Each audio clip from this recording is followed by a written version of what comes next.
So these are the last two purchases that I've made. And these just happen to be very budget-oriented items. The Ozark Trail 17-in-1 multi-tool on the left.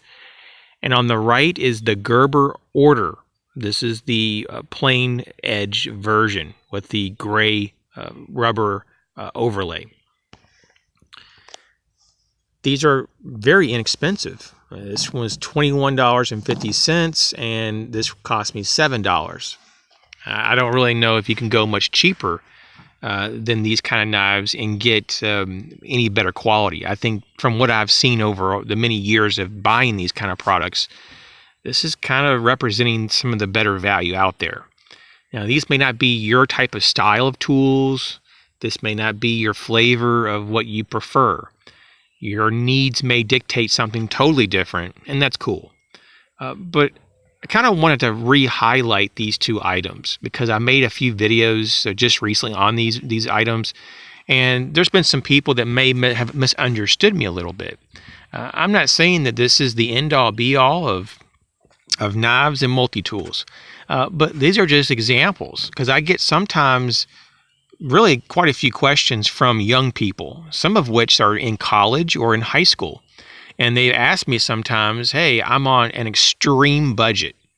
Like I have a part-time job. I can barely make enough money just to pay my groceries. And I live in the dorms and I have to have enough money saved up for my books for next semester or this or that or whatever. And to save up, literally just to save up a few dollars, $5, $6, $10 is a difficult proposition for some people. And that's just how it is. And there's even people that aren't young that are in that position. You know, there's some people who have gotten laid off from their job, some people that are on a fixed income. And literally, when you're talking about the dollar amount of items, that determines if you can have them or not. So, I mean, I could slot in a Leatherman Wave or a Leatherman Surge here, but it would be meaningless to a lot of people because it's something that you have no interest in. You can find tools that can do the same work that you need it done for a much lower price. And you're basically not going to be spending $100 or more, for example, for a multi-tool when you can buy 13 or 14 of them, of these, maybe, for example, for the same price of one of those Leathermans. Once again, the quality is different on some level, but it's a very practical and usable tool here. And that's what we're talking about. And like I said in other videos, sometimes the brand that you look at may have offerings that are not advisable. They're not that great, that they are made cheaply and that they may not be dependable. So you'd want to kind of be cautious. And that's how I still stick with that. When it comes to the Ozark Trail multi-tools, this is the only one that I would recommend. You know, the other ones in the previous generations are just, in my opinion, you may have had a lot of good luck. There are people who love those multi-tools, so good for you. I mean, that's nothing wrong with that, and I'm definitely not bashing you if you like them.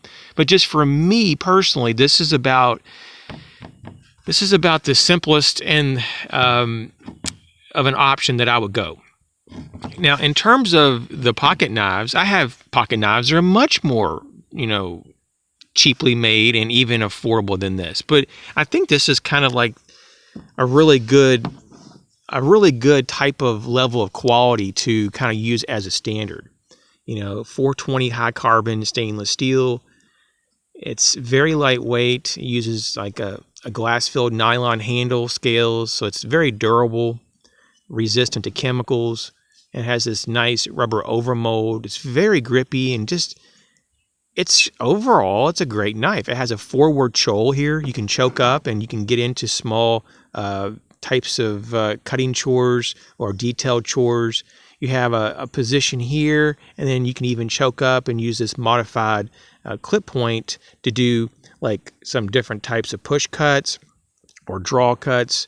Of course, people, they kind of define draw cuts in different ways. Some people like to actually bring the item over the edge. For example, if I stuck this into wood, you can let me see if I can just show you, take like a piece of wood here and pull it back against that edge that could be also considered a draw cut.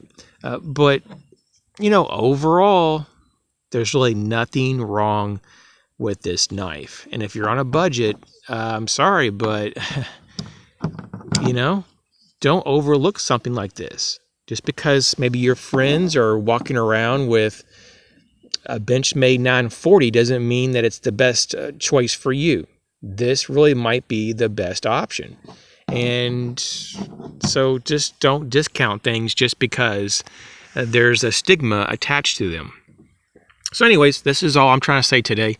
I just want to thank everyone for your ongoing support. For those who use the links in the description box, if you have anything you want to say, feel free to share it.